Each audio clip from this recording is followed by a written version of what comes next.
여러분 안녕하세요.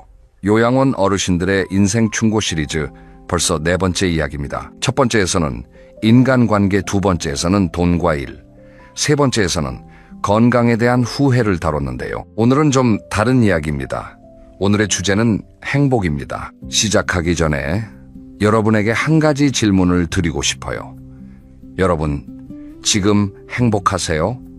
이 질문을 받으시면 대부분 이렇게 대답하십니다. 글쎄요, 뭐 나쁘지는 않은데 딱히 행복하다고 할 수 있나? 왜 그럴까요? 먹고 살만하고 건강도 그럭저럭이고 가족도 있는데 왜 행복하다고 딱 말하기가 어려울까요? 요양원에서 만난 89살 할머니가 이 질문에 대한 답을 주셨습니다. 할머니께서 이렇게 말씀하셨어요. 나는 80년을 살면서 행복한 적이 별로 없었다고 생각했어. 근데 요양원에 와서 가만히 생각해보니까 행복한 순간이 엄청 많았더라고. 근데 그때는 몰랐어. 왜 몰랐냐면 맨날 다른 사람 쳐다보느라 내 행복을 못 봤거든. 다른 사람을 쳐다보느라 내 행복을 못 봤다. 이 한마디에 오늘 영상의 핵심이 다 들어 있습니다. 어르신들이 인생을 돌아보며 깨달으신 행복의 비결은 거창한 게 아니었습니다. 더 많이 가지는 것도 아니고 더 높이 올라가는 것도 아니고 더 잘나는 것도 아닙니다. 비교를 멈추는 것, 감사를 시작하는 것, 욕심을 내려놓는 것, 이 세 가지가 80년을 산 분들이 마지막에 깨달으신 행복의 비결이었습니다. 오늘도 10가지 충고를 준비했습니다. 이 영상을 끝까지 보시고 나면 지금 내 삶이 조금 다르게 보이실 겁니다. 불행하다고 생각했던 오늘, 이 사실은 꽤 괜찮은 하루였다는 걸 느끼시게 될 거예요. 자, 시작하겠습니다. 첫 번째 충고입니다. 남과 비교하지 마세요. 비교는 행복을 잡아먹는 도둑입니다. 84살 김 할아버지의 이야기입니다. 김 할아버지는 평범한 회사원이셨어요. 중간 규모 회사에서 과장까지 하시고 은퇴하신 분입니다. 할아버지의 인생에는 항상 비교 대상이 있었다고 합니다. 학교 다닐 때는 공부 잘하는 친구와 비교하고, 직장 다닐 때는 먼저 승진한 동기와 비교하고, 결혼하고 나서는 더 좋은 집에 사는 처남과 비교하고, 은퇴하고 나서는 연금 더 많이 받는 옆집 아저씨와 비교하고. 할아버지가 이렇게 말씀하셨어요. 나는 평생 내 옆에 있는 사람을 쳐다봤어. 쟤는 나보다 좋은 차를 타네. 쟤는 나보다 좋은 동네에 사네. 제 아들은 서울대를 갔네. 그런 생각을 하면 내가 가진 게 다 초라해 보이더라고. 근데 웃기는 게 뭔지 알아? 내가 부러워하던 그 사람도 다른 사람을 부러워하고 있었다는 거야. 여러분, 이 말씀이 정말 핵심을 찌르지 않습니까? 비교에는 끝이 없습니다. 내가 과장이면 부장이 부럽고, 부장이 되면 이사가 부럽고, 이사가 되면 사장이 부럽습니다. 아파트가 20평이면 30평이 부럽고, 30평이면 40평이 부럽고, 올라가도 끝이 없어요. 왜냐하면 내 위에는 항상 누군가가 있으니까. 할아버지가 이런 비유를 해주셨어요. 비교는 말이야, 러닝머신 같은 거야. 아무리 뛰어도 제자리야. 다리만 아프고 앞으로 안 가. 나는 80년 동안 러닝머신 위에서 뛴 거야. 여기서 두 번째 충고가 이어집니다. 어제의 나와 비교하세요. 남과 비교하지 말고. 79살 박 할머니의 이야기입니다. 할머니는 젊었을 때 동네 아줌마들 사이에서 늘 비교를 당하시는 입장이었대요. 너네 남편은 뭐하냐? 너네 아들은 어디 대학 갔냐? 너네 집은 아직도 전세냐? 이런 말을 들을 때마다 할머니는 속으로 작아지셨다고 합니다. 남편은 작은 가게를 하시는 분이었고 아들은 전문대를 갖고 집은 전세였거든요. 할머니가 이렇게 말씀하셨어요. 나는 남편을 원망했어. 왜 돈을 더 못 버냐고. 왜 다른 남편들처럼 못하냐고. 아들한테도 그랬어. 왜 공부를 못하냐고. 근데 지금 생각하면 내 남편은 성실하게 매일 가게를 열었고 내 아들은 착하게 자랐어. 그걸로 충분했는데 나는 남들 기준에 내 가족을 맞추려고 했던 거야. 여러분, 이 이야기가 가슴에 닿으시는 분 많으실 겁니다. 우리는 무의식적으로 남의 기준으로 내 삶을 평가합니다. 남들은 차를 바꿨는데 나는 아직 그 차를 타고 남의 자녀는 대기업에 다니는데 내 자녀는 아직 취업 준비 중이고, 이런 비교를 하면서 스스로 불행을 만들어냅니다. 근데 비교의 기준을 바꾸면 세상이 다르게 보입니다. 남과 비교하지 말고 어제의 나와 비교하세요. 어제보다 오늘 한 가지라도 나아졌으면 그것으로 충분합니다. 어제보다 조금 더 웃었으면 좋은 하루이고, 어제보다 조금 더 건강하면 좋은 하루입니다. 정리합니다. 첫째, 남과 비교하지 마세요. 비교는 끝이 없는 러닝머신입니다. 아무리 뛰어도 행복에 도착하지 못합니다. 둘째, 비교의 기준을 남에서 나로 바꾸세요. 어제의 나보다 오늘의 내가 조금이라도 나아졌다면 그것으로 충분합니다. 자, 다음 챕터로 넘어가겠습니다. 비교를 멈추면 뭐가 보이냐? 감사가 보입니다. 감사에 대한 이야기인데요. 이 이야기가 정말 따뜻합니다. 한번 들어보시죠. 세 번째, 충고입니다. 매일 감사한 것을 3가지만 찾아보세요. 82살 이 할머니의 이야기입니다.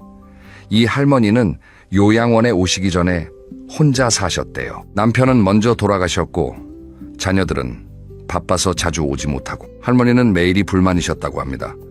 날씨가 너무 덥다, 무릎이 아프다, 자식들이 안 온다, 밥이 맛없다.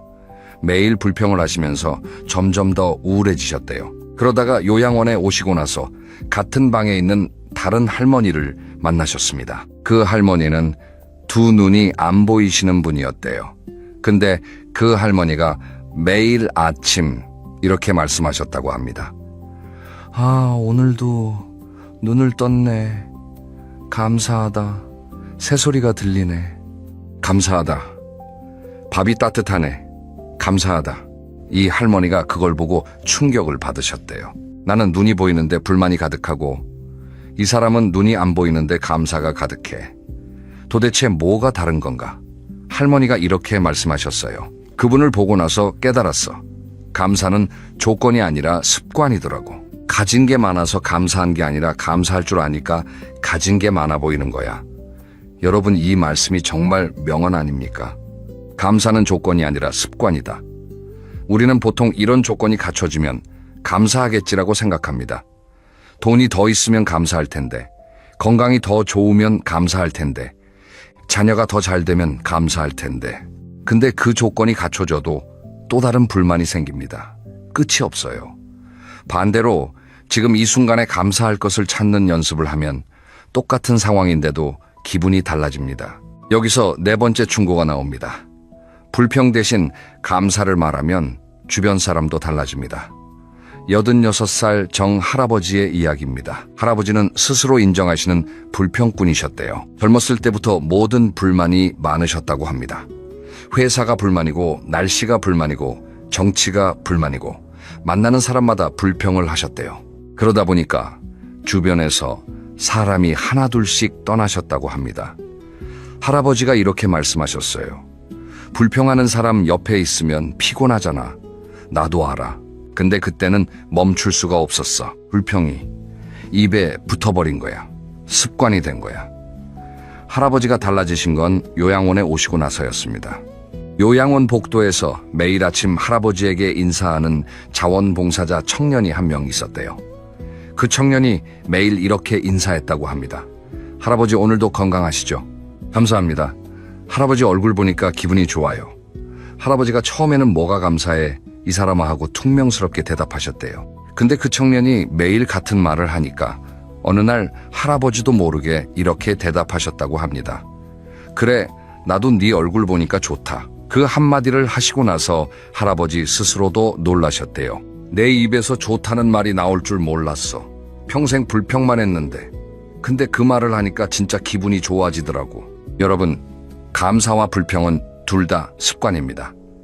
불평이 입에 붙으면 세상 모든 게 불만으로 보이고, 감사가 입에 붙으면 세상 모든 게 고마운 것으로 보입니다. 그리고 감사를 말하면 내 기분만 좋아지는 게 아니라 주변 사람의 기분도 좋아집니다. 오늘 하나만 해보시겠어요? 잠들기 전에 오늘 감사한 것 3가지를 떠올려 보세요. 거창한 거 말고요. 아주 작은 거면 됩니다. 오늘 밥이 맛있었다. 오늘 날씨가 좋았다. 오늘 아무 탈 없이 하루가 지나갔다. 이 3가지를 매일 찾다 보면 일주일 뒤, 한 달 뒤에 세상이 다르게 보이기 시작합니다. 정리합니다. 셋째, 매일 감사한 것 3가지를 찾아보세요. 감사는 조건이 아니라 습관입니다.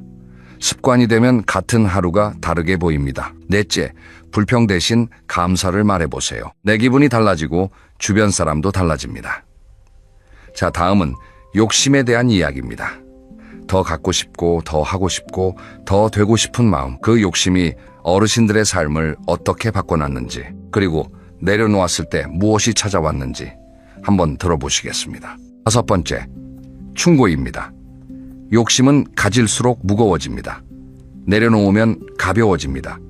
85살 최 할아버지의 이야기입니다. 최 할아버지는 부동산 사업을 하셨던 분이에요. 젊었을 때부터 돈에 대한 욕심이 크셨다고 합니다. 건물 하나를 사면 2개를 갖고 싶고, 2개를 가지면 5개를 갖고 싶고, 실제로 사업이 잘 되셔서 전성기에는 건물을 여러 채 소유하고 계셨다고 합니다. 근데 할아버지가 이렇게 말씀하셨어요. 건물이 늘어날수록 걱정도 늘어났어. 임대료 안 내는 사람 때문에 스트레스 받고, 건물 관리 문제로 잠을 못 자고, 세금 걱정에 머리가 빠지고, 돈은 벌었는데 행복한 날은 하루도 없었어. 그러다가 사업이 어려워지는 시기가 왔고 건물을 하나씩 정리하셔야 했습니다. 할아버지는 그때 세상이 무너지는 기분이었다고 해요. 내 것이 줄어드는 게 너무 괴로웠대요. 근데 신기한 일이 벌어졌다고 합니다. 건물을 정리하고 나니까 오히려 마음이 편해지신 거예요. 할아버지가 이렇게 말씀하셨어요. 다 정리하고 나니까 아침에 눈 뜨는 게 편하더라고. 걱정이 없어. 전화가 와도 무섭지 않아. 산책을 나가면 하늘이 보여. 건물 가지고 있을 때는 하늘을 볼 시간도 없었거든. 돈이 줄었는데 행복은 늘었어. 이게 말이 되냐고. 여러분, 이 이야기가 역설적이지 않습니까? 가진 게 많았을 때는 불행했고, 가진 게 줄었을 때 행복해졌다. 왜 그럴까요? 욕심은 짐과 같습니다. 등에 짐을 지고 산을 오르는 거예요. 짐이 하나면 괜찮은데 둘, 셋, 넷, 점점 짐을 더 지면 숨이 차고 다리가 떨리고 결국 주저앉게 됩니다. 그때 짐을 내려놓으면 어떻게 되냐면 다리가 가벼워지고 숨이 쉬어지고 다시 걸을 수 있게 됩니다. 할아버지가 내려놓은 건 건물이 아닙니다. 욕심을 내려놓으신 거예요. 여기서 6번째 충고가 나옵니다. 가진 것을 지키려는 욕심이 가진 것을 즐기지 못하게 합니다. 80살륜 할머니의 이야기입니다. 할머니는 젊었을 때 돈을 아주 열심히 모으셨대요. 근데 모은 돈을 쓰지 못하시는 분이었다고 합니다. 통장에 돈이 있으면 안심이 되는데 돈이 나가면 불안해지시는 거예요. 할머니가 이렇게 말씀하셨어요. 나는 돈을 모으는 게 목적이 돼버렸어. 처음에는 노후를 위해서 모았는데 어느 순간부터는 그냥 모으는 것 자체가 좋았어. 통장 숫자가 늘어나는 게 안심이 됐거든. 근데 그 돈으로 뭘 해본 적이 없어. 맛있는 거 한번 사 먹은 적이 없어. 여행 한번 간 적이 없어. 돈은 있었는데 쓸 용기가 없었어. 이건 2번째 영상에서 다뤘던 이야기와도 연결되는데요. 돈뿐만 아니라 모든 것에 해당됩니다. 가진 것을 지키려는 욕심이 너무 크면 가진 것을 즐기지 못합니다. 건강을 가지고 있으면서도 건강을 잃을까봐 불안해하고, 좋은 관계를 가지고 있으면서도 그 관계를 잃을까봐 전전긍긍하고, 가진 것을 즐기지 못하면 가지지 않은 것과 같습니다. 정리합니다. 5째 욕심은 가질수록 무거워집니다. 내려놓으면 가벼워집니다. 지금 나를 짓누르고 있는 욕심이 뭔지 한번 생각해 보세요. 6째, 가진 것을 지키려는 욕심이 가진 것을 즐기지 못하게 합니다. 지금 가지고 있는 것을 누리세요. 그게 진짜 부자입니다. 자, 다음은 완벽주의에 대한 이야기입니다. 다 잘해야 한다는 강박, 실수하면 안 된다는 압박. 이게 어르신들의 삶을 얼마나 힘들게 했는지 들어보시면 고개를 끄덕이실 겁니다. 7번째 충고입니다. 다 잘하려고 하지 마세요. 완벽한 인생은 없습니다. 83살 한 할머니의 이야기입니다. 한 할머니는 스스로를 완벽주의자라고 표현하셨어요. 집안일도 완벽하게, 자녀 교육도 완벽하게, 남편 뒷바라지도 완벽하게, 모든 걸 다 잘해야 한다고 생각하셨대요. 아침에 눈 뜨면 집안 구석구석을 청소하시고, 밥은 반찬 5가지 이상 꼭 차리시고, 아이들 학교 준비물 하나도 빠뜨리지 않으시고, 겉으로 보면 완벽한 주부, 완벽한 엄마, 완벽한 아내. 근데 속은 항상 불안하셨다고 합니다. 할머니가 이렇게 말씀하셨어요. 뭘 해도 만족이 안 됐어. 반찬을 5개 했으면 6개 할 걸 싶고, 청소를 했으면 여기가 좀 덜 됐네 싶고, 나한테 100점이 아니면 다 0점이었어. 90점을 받아도 기분이 안 좋았어. 나머지 10점이 신경 쓰여서. 이런 완벽주의가 할머니를 어떻게 했냐면요. 50대에 만성 두통이 시작됐고 60대에 불면증이 왔고 70대에 공황장애 비슷한 증상이 나타나셨대요. 몸이 신호를 보내고 있었는데 할머니는 그것마저도 완벽하게 이겨내려고 하셨습니다. 내가 이 정도에 무너지면 안 되라고요. 할머니가 지금은 이렇게 말씀하세요.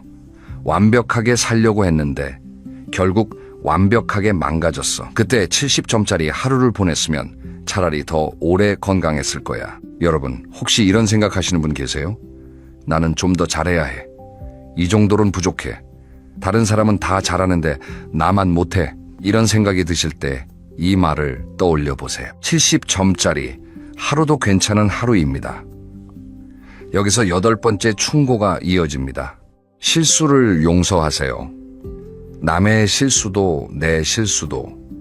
87살 문 할아버지의 이야기입니다. 문 할아버지는 실수를 용납 못하시는 분이셨대요. 본인의 실수도 못 참으시고 남의 실수는 더 못 참으셨다고 합니다. 직장에서 부하 직원이 실수하면 크게 화를 내시고 아내가 뭘 잘못하면 잔소리를 하시고 자녀가 성적이 떨어지면 호되게 꾸짖으셨대요. 그 결과가 어땠냐면요. 직장에서는 후배들이 할아버지를 피했고 집에서는 아내가 눈치를 보며 사셨고 자녀들은 아버지를 무서워했다고 합니다. 할아버지가 이렇게 말씀하셨어요. 나는 그게 원칙이라고 생각했어. 실수 없이 완벽하게 하는 게 맞다고 생각했거든. 근데 지금 보면 내가 사람들한테 너무 가혹했어. 실수 한 번 했다고 화를 내면 그 사람이 나를 어떻게 좋아해. 사람은 실수하는 거야. 나도 실수했잖아. 근데 나는 내 실수는 모른 척하고 남의 실수만 잡았어. 여러분, 완벽주의는 나만 괴로운 게 아니라 주변 사람도 괴롭게 합니다. 완벽을 요구하는 사람 옆에 있으면 숨이 막힙니다. 뭘 해도 부족하다는 소리를 들으니까. 실수는 인간의 자연스러운 모습입니다. 실수 없는 사람은 없습니다. 남의 실수를 너그럽게 봐주는 것, 내 실수도 너그럽게 받아들이는 것, 그게 완벽주의를 내려놓는 첫걸음입니다. 정리합니다. 7째, 완벽한 인생은 없습니다. 70점짜리 하루도 괜찮은 하루입니다. 스스로를 너무 몰아세우지 마세요. 8째, 실수를 용서하세요. 남의 실수도 내 실수도. 실수를 포용하면 인간관계도 내 마음도 편해집니다. 자, 다음은 남의 시선에 대한 이야기입니다. 체면 때문에 하고 싶은 걸 못했던 이야기, 남들이 뭐라고 할까봐 숨겼던 이야기. 이게 의외로 어르신들의 가슴에 깊이 박혀있던 후회였습니다. 9번째 충고입니다. 남의 눈 때문에 내 인생을 숨기지 마세요. 80살송 할머니의 이야기입니다. 할머니는 젊었을 때 춤을 추고 싶으셨대요. 동네 문화센터에서 댄스 수업을 한다는 공고를 보시고 가슴이 두근거리셨다고 합니다. 근데 안 가셨어요. 왜냐하면 이런 생각이 드셨대요. 나이 먹은 아줌마가 무슨 춤이야. 동네 사람들이 뭐라고 하겠어. 남편이 창피할 거야. 그래서 참으셨습니다. 그 뒤로도 하고 싶은 것이 생길 때마다 항상 이 생각이 먼저 들었대요. 남들이 뭐라고 할까? 글을 쓰고 싶었는데 이 나이에 무슨 글이야 하고 접고, 노래를 배우고 싶었는데 못하면 창피하지 하고 접고, 혼자 여행을 가보고 싶었는데 아줌마가 혼자 돌아다니면 이상하게 보겠지 하고 접고. 할머니가 이렇게 말씀하셨어요. 나는 평생 남의 눈으로 내 인생을 살았어. 내가 뭘 하고 싶은지가 아니라 남이 나를 어떻게 볼지가 항상 먼저였어. 근데 지금 요양원에 와서 생각해보니까 그때 나를 뭐라고 했을 사람들이 지금 어디 있는지도 몰라. 다 잊혀졌어. 그런 남의 시선은 다 사라졌는데 내가 못해본 것에 대한 후회만 남아있어. 여러분, 이 말씀이 정말 핵심을 찌릅니다. 남의 시선은 일시적이지만 내 후회는 영구적입니다. 내가 춤을 췄을 때 동네 사람들이 한 달 정도 수근거렸을 수도 있어요. 근데 석 달이면 다 있습니다. 그 사람들도 자기 삶이 바쁘니까. 근데 내가 춤을 안 추고 참은 후회는 30년이 지나도 남아있습니다. 여기서 10번째 충고가 이어집니다. 나이에 맞게 살라는 말 듣지 마세요. 78 살강 할아버지의 이야기입니다. 할아버지는 60대에 그림을 배우고 싶으셨대요. 은퇴하시고 시간이 생기니까 어릴 때부터 좋아했던 그림을 다시 시작해보고 싶으셨던 겁니다. 문화센터에 등록을 하러 가셨는데 접수하시는 분이 이렇게 말씀하셨대요. 아버님, 이 반은 기초반인데 젊은 분들이 많아요.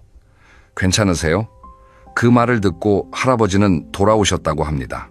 나이 든 사람이 젊은 사람들 사이에 끼어서 그림 배우면 뭐가 되겠어. 창피하지. 그 뒤로 그림을 다시 시도해보지 못하셨대요. 할아버지가 이렇게 말씀하셨어요.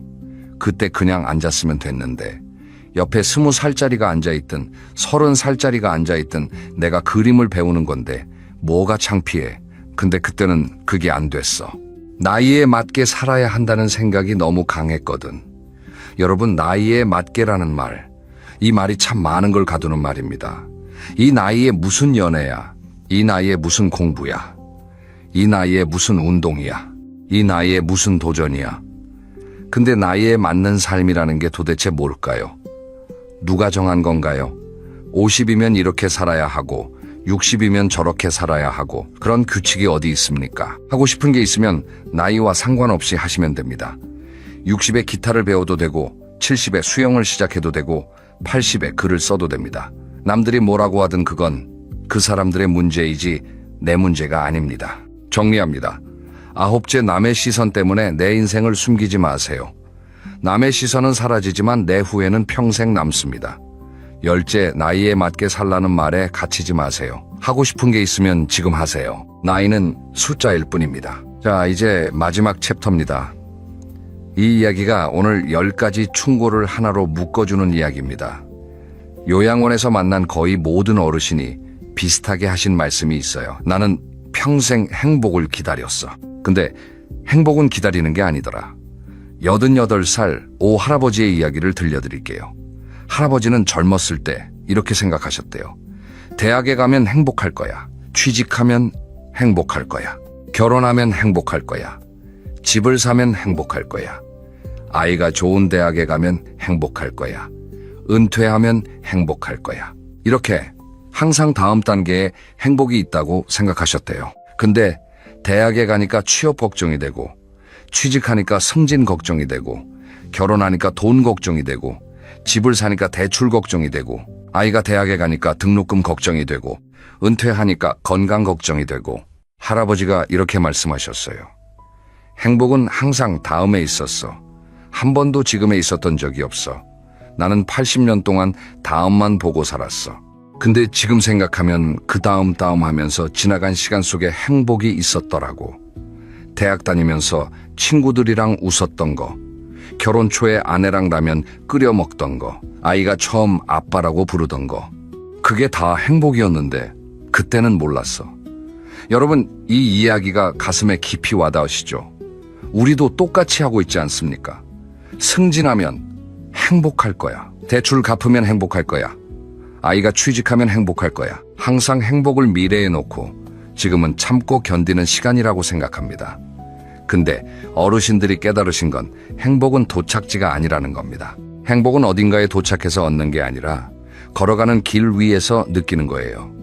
지금 이 순간 숨을 쉬고 있다는 것, 옆에 사람이 있다는 것, 밥을 먹을 수 있다는 것, 이게 다 행복입니다. 근데 우리가 그걸 행복이라고 못 느끼는 이유는 더 큰 행복을 기다리고 있기 때문입니다. 할아버지가 마지막에 이런 말씀을 하셨어요. 행복은 조건이 아니야. 선택이야. 지금 이 순간에 행복하기로 마음먹으면 그게 행복이야. 근데 나는 그걸 80년 만에 알았어.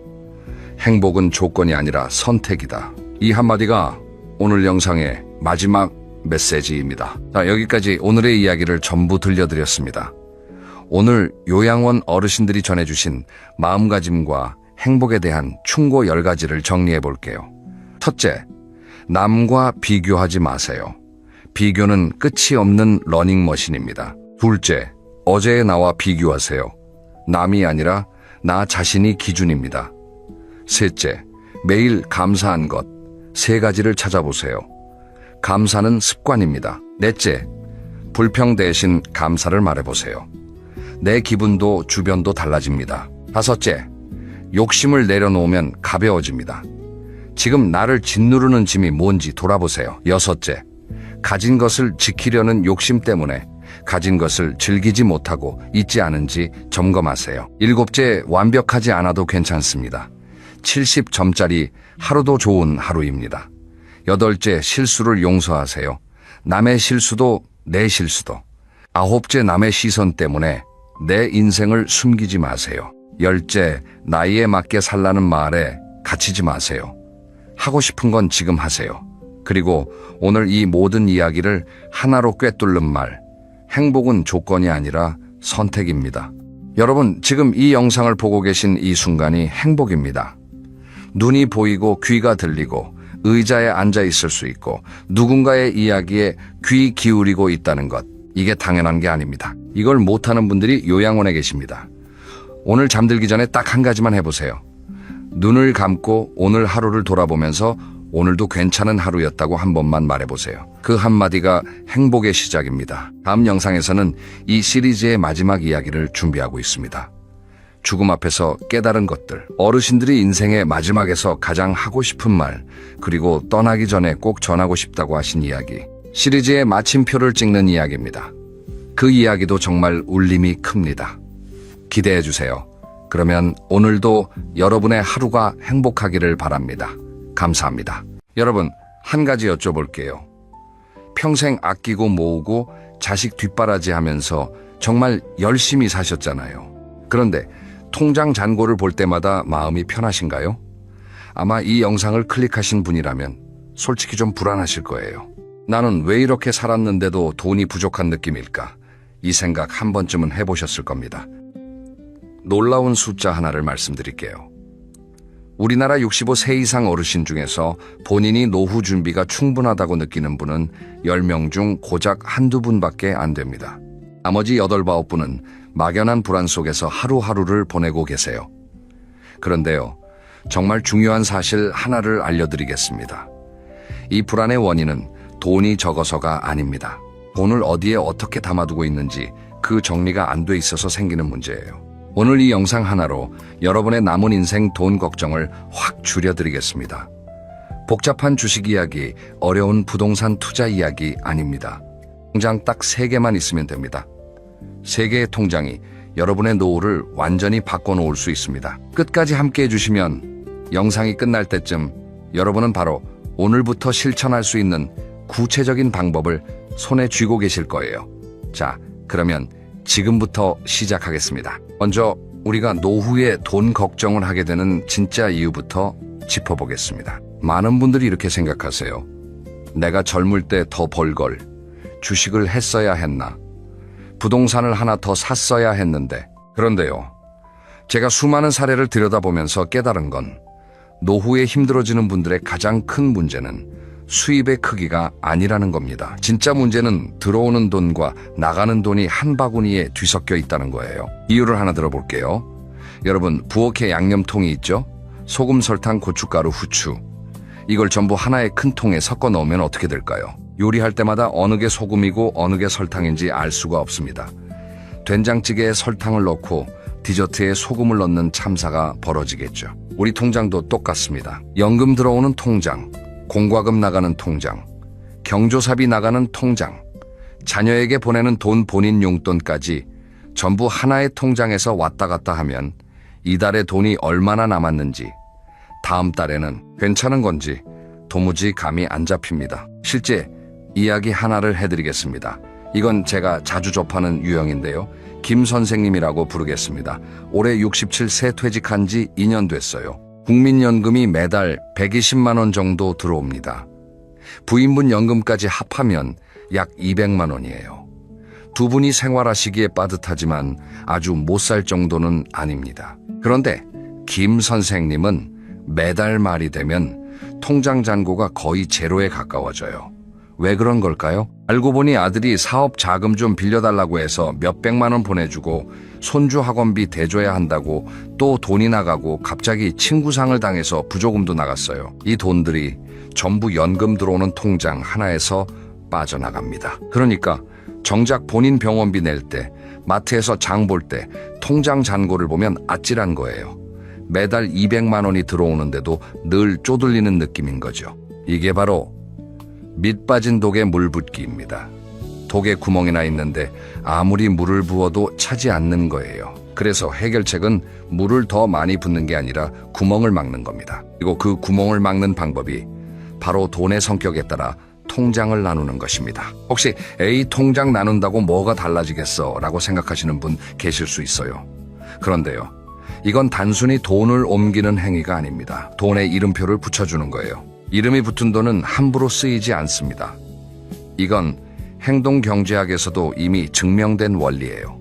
사람은 같은 10만 원이라도 이건 내 여행 자금이야 라고 이름을 붙여두면 훨씬 아끼게 됩니다. 반대로 이름 없이 그냥 통장에 들어있으면 이 정도쯤이야 하면서 쉽게 써버리죠. 지금부터 그 세 개의 통장이 각각 어떤 역할을 하는지, 어떻게 만들고 어떻게 운영하면 좋은지 하나하나 차근차근 말씀드리겠습니다. 이 세 개의 통장에는 각각 별명이 있어요. 첫 번째는 생명줄 통장, 두 번째는 방패 통장, 세 번째는 행복 통장입니다. 이름만 들어도 느낌이 오시죠? 자, 그러면 첫 번째 통장부터 가보겠습니다. 첫 번째 통장, 생명줄 통장입니다. 이름 그대로 여러분의 생활을 매달 숨쉬게 해주는 통장이에요. 이 통장의 역할은 아주 명확합니다. 매달 규칙적으로 들어오는 돈, 그리고 매달 반드시 나가야 하는 돈, 이 두 가지만 이 통장에서 관리하는 겁니다. 먼저 들어오는 돈을 정리해 볼까요? 국민연금, 개인연금, 퇴직연금, 혹시 임대 수입이 있으시다면 그것까지 매달 정해진 날짜에 꼬박꼬박 들어오는 고정 수입을 말합니다. 여기서 중요한 건 불규칙한 수입은 이 통장에 넣지 않는다는 거예요. 예를 들어 자녀가 가끔 용돈을 보내준다든가 중고 물건을 팔아서 돈이 생겼다든가 이런 건 나중에 다른 통장에서 다루겠습니다. 다음 나가는 돈을 볼게요. 매달 꼭 내야 하는 것들이 있죠.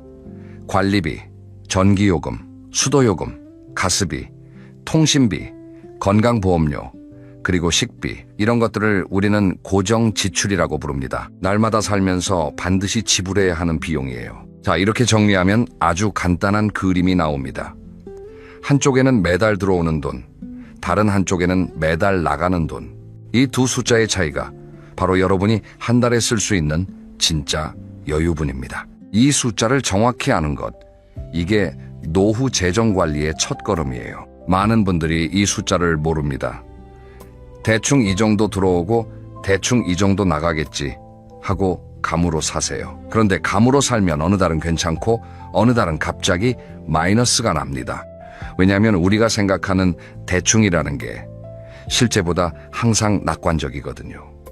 나가는 돈은 실제로 더 많고 들어오는 돈은 생각보다 적습니다. 이 차이가 쌓이면 불안이 되는 거예요. 그래서 제가 지금 바로 해보시라고 권해드리는 게 있어요. 아주 간단합니다. 종이 한 장 아니면 스마트폰 메모장을 여세요. 거기에 두 줄만 적으시면 됩니다. 위에는 매달 들어오는 돈이라고 적고 아래에는 매달 꼭 나가는 돈이라고 적으세요. 그리고 하나하나 숫자를 채워 넣어 보시는 거예요. 국민연금 얼마, 개인연금 얼마, 관리비 얼마, 보험료 얼마. 이 작업을 하시면 처음에는 좀 놀라실 수도 있어요. 이렇게나 나가고 있었어? 하실 수 있습니다. 그런데 그 놀라움이 바로 변화의 시작이에요. 안 보이던 돈의 흐름이 눈에 보이기 시작하면 그때부터 불필요한 지출이 자연스럽게 줄어듭니다. 아는 것만으로도 달라지는 거예요. 생명줄 통장을 운영할 때 지켜야 할 원칙이 몇 가지 있습니다. 첫째, 이 통장에서는 오직 생활비만 나가야 합니다. 자녀에게 보내주는 돈, 경조사비, 여행비, 이런 건 절대 이 통장에서 빼지 마세요. 이 통장은 오직 먹고 자고 이동하고 건강을 유지하는 데 필요한 돈만 관리하는 곳입니다. 둘째, 자동이체를 최대한 활용하세요. 관리비, 전기, 수도, 가스, 통신비, 보험료, 이런 고정 지출은 전부 자동이체로 걸어두시는 게 좋습니다. 왜냐하면 매달 일일이 납부하다 보면 깜빡하는 경우가 생기고 연체료가 붙고 그러면 스트레스를 받으시잖아요. 자동이체를 걸어두면 머리가 편해집니다. 이건 알아서 나가는 거니까 신경 안 써도 돼 라는 마음의 여유가 생겨요. 셋째, 고정 지출 날짜를 최대한 비슷하게 맞추세요. 예를 들어 연금이 매달 25일에 들어온다면 자동이체 날짜를 27일이나 28일쯤으로 모아두는 겁니다. 그러면 돈이 들어오고 2, 3일 안에 고정비가 한꺼번에 빠져나가니까 나머지 기간 동안 통장에 남은 돈이 곧 이번 달 내가 쓸 수 있는 생활비라는 게 한눈에 보이거든요. 이게 정말 편합니다. 넷째, 매달 초에 5분만 투자하세요. 이건 시간 투자예요. 매달 초에 통장을 한번 열어보고 이번 달에는 얼마 남았구나 확인하는 습관을 들이시면 됩니다. 딱 5분이면 돼요. 이 5분이 그달 한 달의 마음 편안함을 결정합니다. 생명줄 통장의 핵심을 한 문장으로 정리하면 이렇습니다. 들어오는 돈과 나가는 돈을 한 바구니에 담아서 내 생활의 숨통을 눈에 보이게 만드는 것. 이게 전부예요. 어렵지 않죠? 그런데 이것만 해도 여러분의 노후 재정이 놀라울 정도로 안정됩니다. 자, 그런데 여기서 한 가지 의문이 드실 겁니다. 그러면 갑자기 큰 돈이 필요하면 어떡해? 맞아요. 아무리 생활비 통장을 잘 관리해도 인생에는 예상 못한 일이 생기잖아요. 갑자기 병원에 입원해야 한다든가, 집에 보일러가 고장났다든가, 자녀가 급하게 도움을 요청한다든가. 이럴 때 생활비 통장에서 돈을 빼면 어떻게 될까요? 그달부터 생활이 흔들립니다.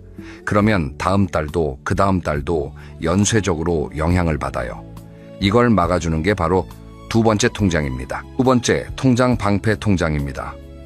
이 통장은 말 그대로 여러분의 생활비를 지켜주는 방패 역할을 합니다. 예상치 못한 지출이 갑자기 날아올 때 생활비 통장 대신 맞아주는 든든한 보호막이에요. 왜 이 통장이 필요한지 일상적인 예를 들어보겠습니다. 여러분, 자동차를 운전하시면 범퍼가 있죠.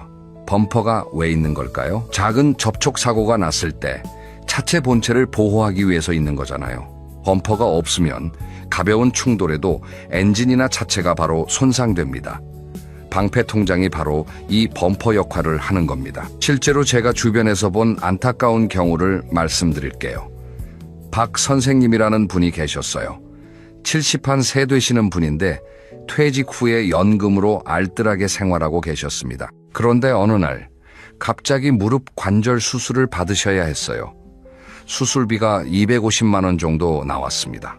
비상금 통장이 따로 없으셨기 때문에 생활비에서 250만 원을 빼셨어요.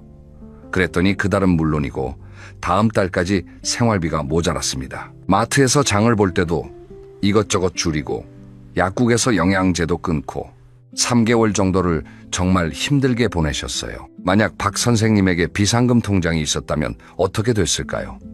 수술비 250만 원은 비상금 통장에서 나가고 생활비 통장은 그대로 유지됩니다. 평소 먹던 건 먹고 필요한 약 사고 생활에 전혀 타격이 없어요. 이게 방패 통장의 힘입니다.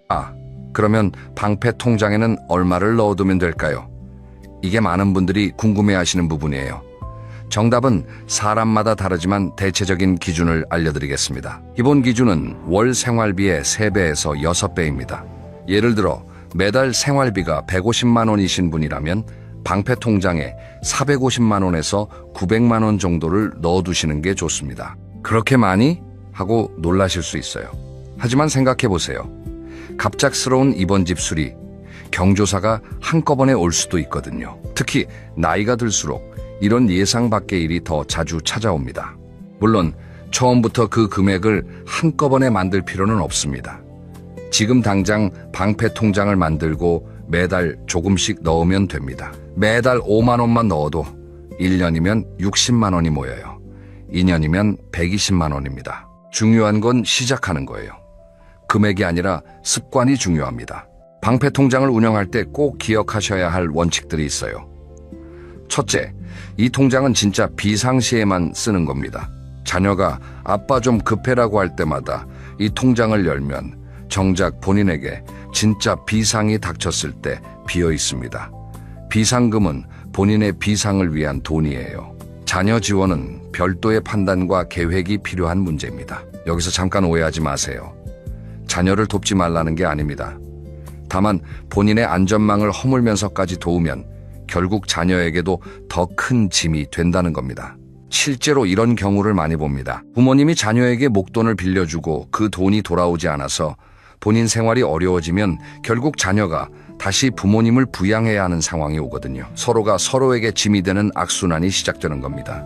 그래서 방패 통장을 지키는 건 나만을 위한 게 아니라 가족 모두를 위한 현명한 선택이에요. 둘째 방패 통장은 접근이 살짝 불편한 게 좋습니다. 무슨 말이냐면 체크카드를 연결하지 마시고 인터넷 뱅킹으로 바로 이체가 되더라도 한 번 더 생각할 수 있는 장치를 만드세요. 예를 들어 이 통장의 비밀번호를 평소에 쓰는 것과 다르게 설정하는 것도 방법이에요.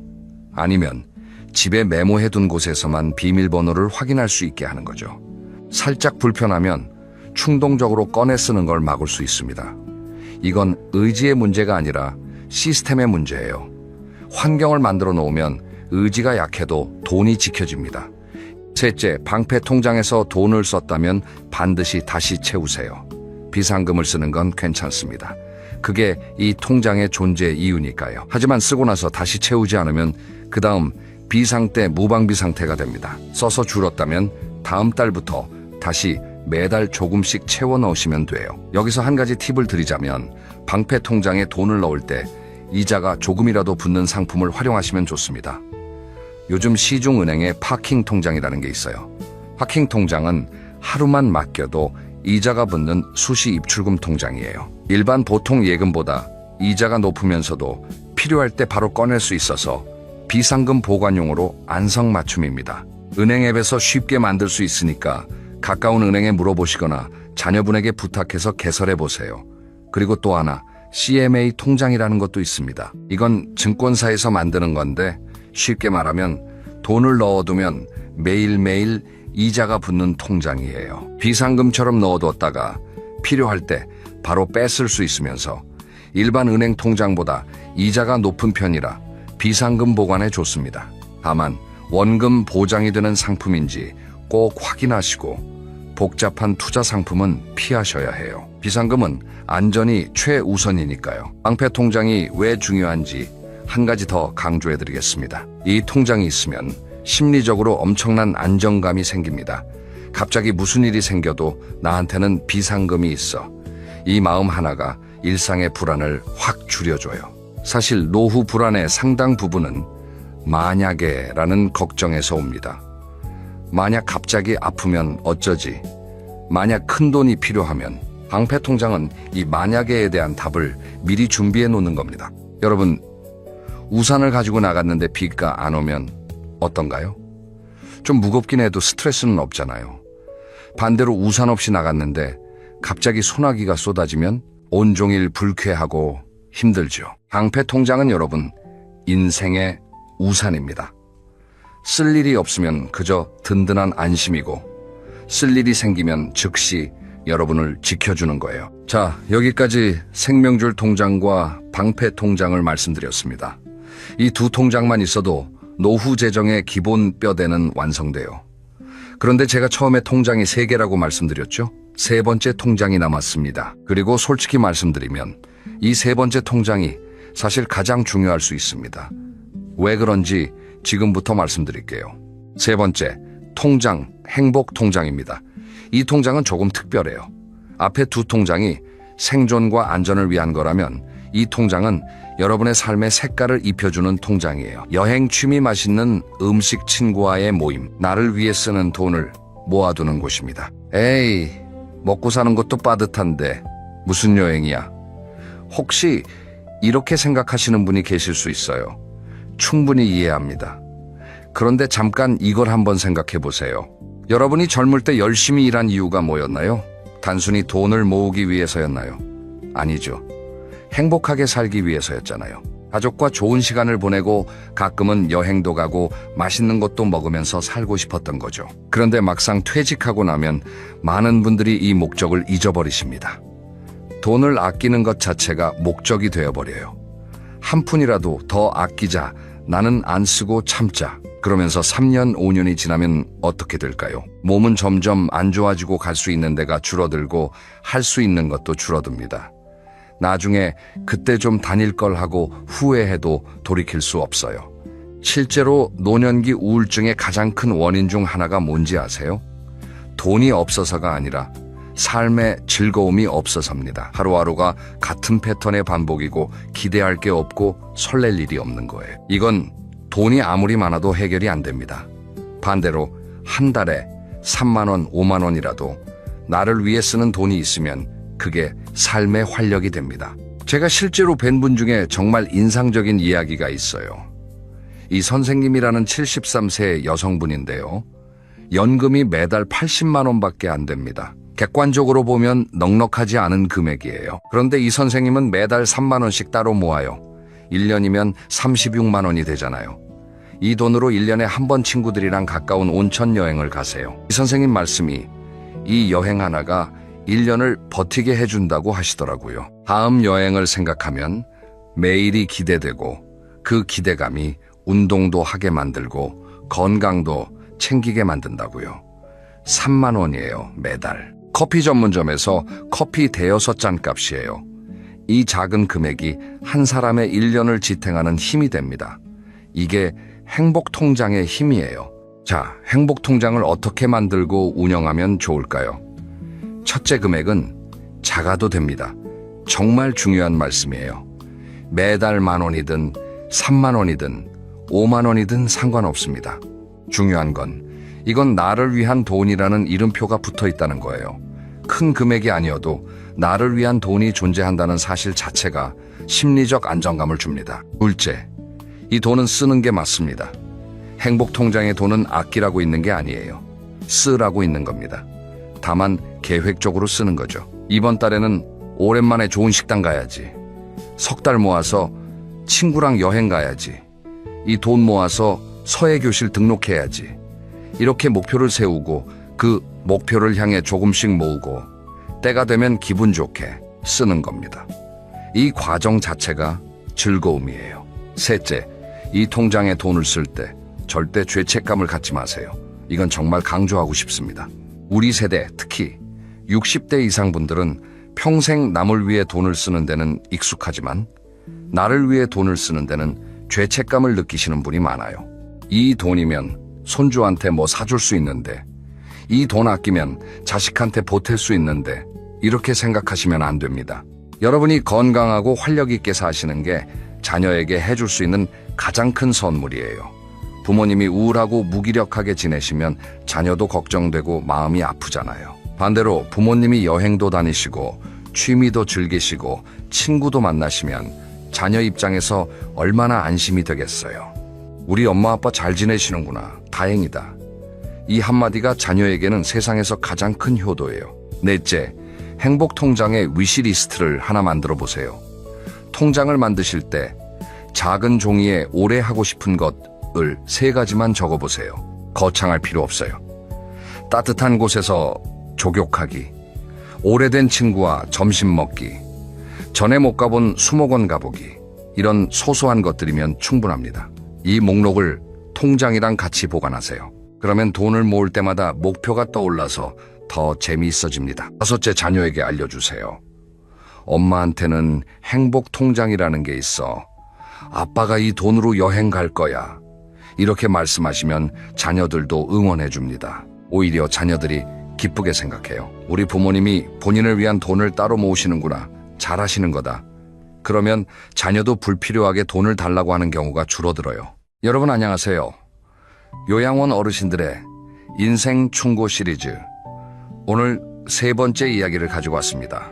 첫 번째 영상에서는 인간관계에 대한 후회를, 2번째 영상에서는 돈과 일에 대한 후회를 다뤘는데요. 오늘은 그 3번째, 건강에 대한 후회입니다. 시작하기 전에 한 가지 질문을 드릴게요. 여러분, 오늘 아침에 일어나서 2다리로 걸어서 화장실에 가셨죠?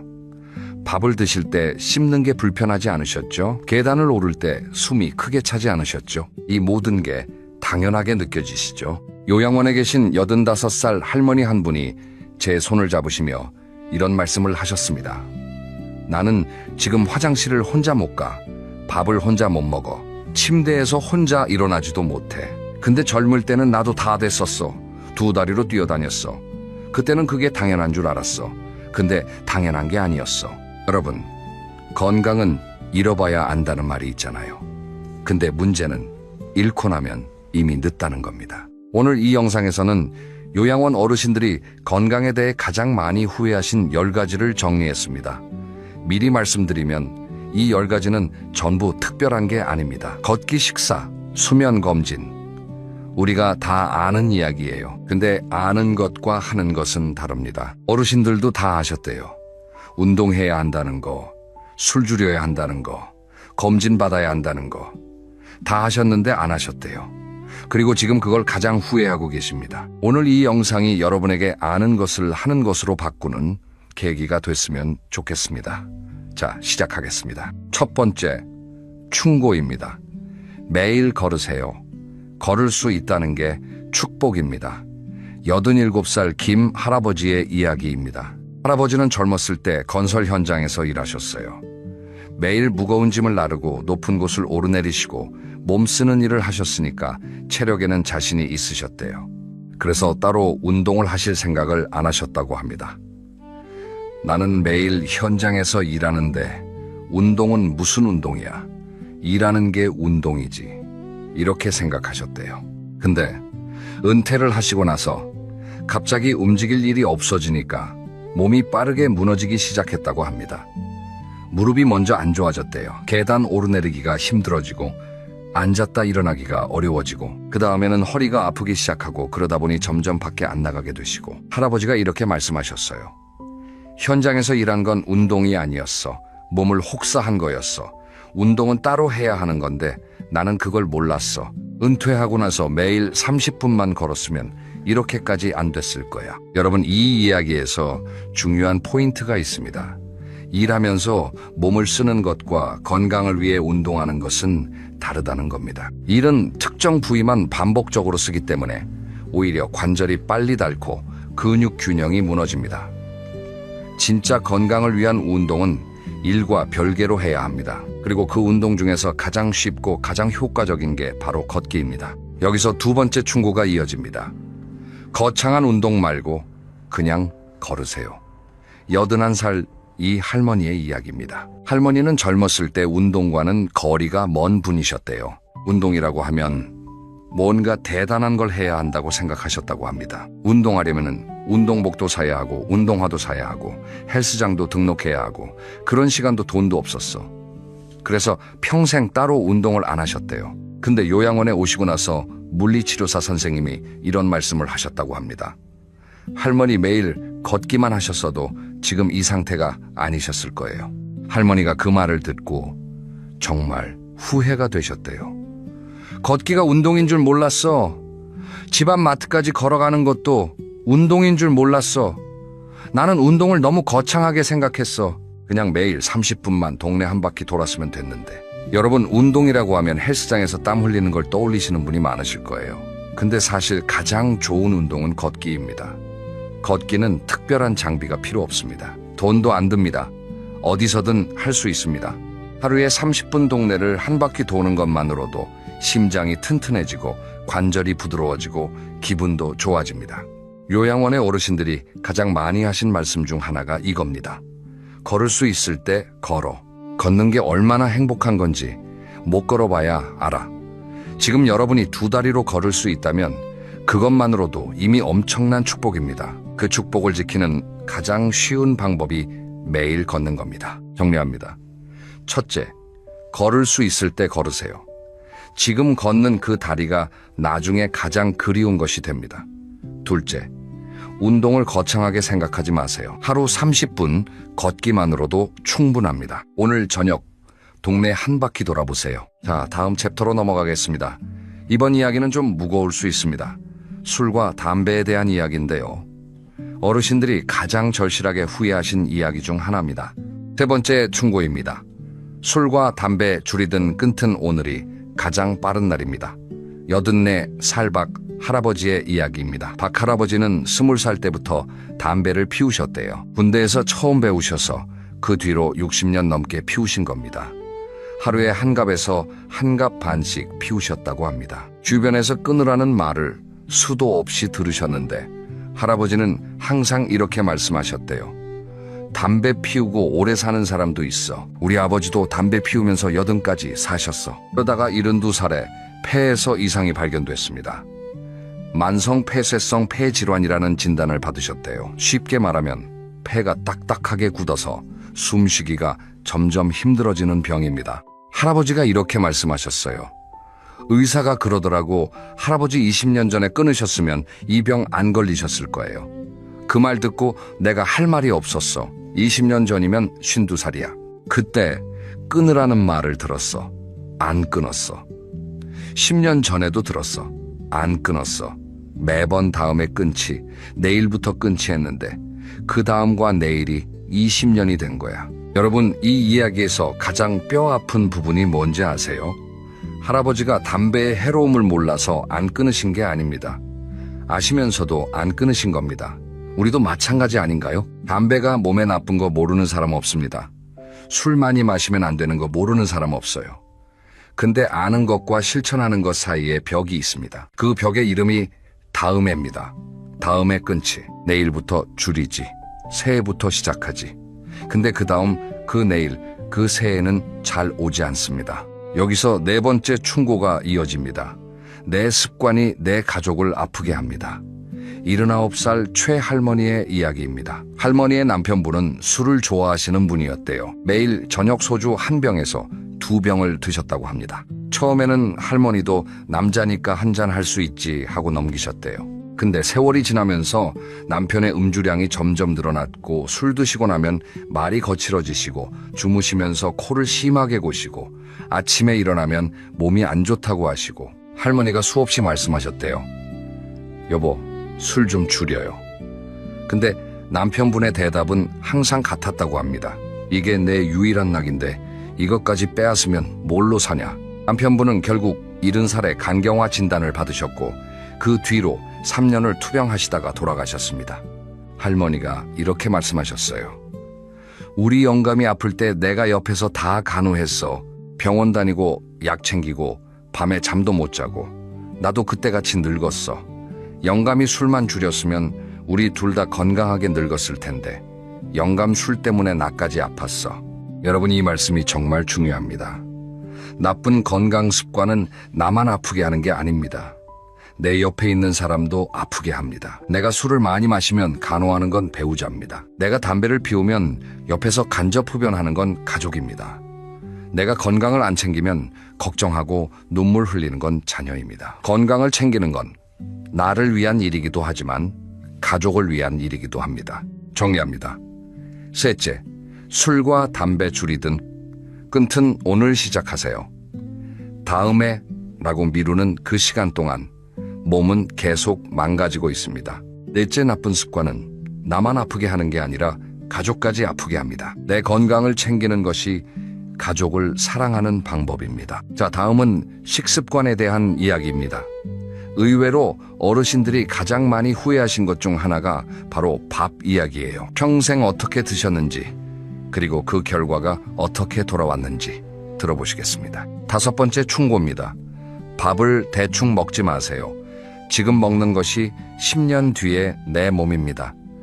83 살륜 할머니의 이야기입니다. 할머니는 평생 가족밥을 해주시느라 정작 본인은 대충 드시는 분이셨대요. 아이들 반찬은 정성껏 만들면서 본인은 김치에 밥 한 숟갈 아니면 국에 밥 말아서 후딱 드시는 게 습관이었다고 합니다. 애들 먹이고 나면 나는 뭐 대충 먹으면 되지.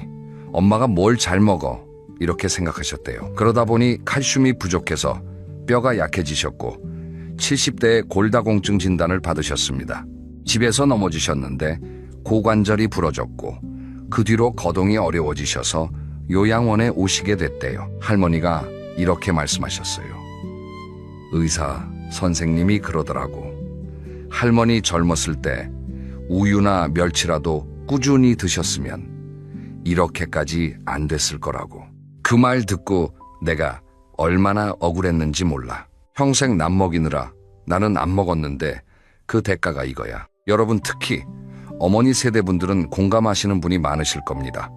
가족 챙기느라 정작 본인은 밥을 대충 드시는 분들, 남은 반찬으로 때우시는 분들, 시간 없다고 끼니를 거르시는 분들, 지금 그렇게 하시고 계신 분이 있다면 제발 멈춰주세요. 지금 드시는 한 끼 한 끼가 10년 뒤, 20년 뒤에 내 뼈가 되고 내 근육이 되고 내 장기가 됩니다. 대충 먹으면 몸도 대충 만들어집니다. 여기서 6번째 충고가 나옵니다. 짜게 먹지 마세요. 달게 먹지 마세요. 80살 강 할아버지의 이야기입니다. 할아버지는 젊었을 때부터 음식을 짜게 드시는 편이셨대요. 국에 소금을 더 넣고 찌개는 진하게 끓이고 장아찌 같은 짠 반찬을 좋아하셨다고 합니다. 아내가 싱겁게 하면 맛이 없다고 하시면서 간장을 더 뿌리셨대요. 결과가 어떻게 됐냐면요. 50대에 고혈압이 왔고 60대에 당뇨가 왔고 70대에 신장이 나빠지기 시작하셨습니다. 할아버지가 이렇게 말씀하셨어요. 의사가 짜게 먹지 말라고 했을 때 들었으면 됐는데 나는 그때도 입맛 때문에 안 줄였어. 입이 즐거운 게 뭐가 나쁘냐고 생각했거든. 근데 입이 즐거운 세월이 30년이면 몸이 고생하는 세월도 30년이야. 여러분, 짠맛과 단맛은 중독성이 있습니다. 한번 짜게 먹기 시작하면 점점 더 짠 걸 찾게 되고 단 걸 먹기 시작하면 점점 더 단 걸 찾게 됩니다. 근데 그 맛이 우리 몸에 쌓이면 혈관이 딱딱해지고 혈압이 올라가고 당이 높아지고 신장이 망가집니다. 지금 당장 입맛을 바꾸기 어려우시면 이것만이라도 해보세요. 국물을 반만 드세요. 반찬에 소금 대신 식초나 레몬을 넣어보세요.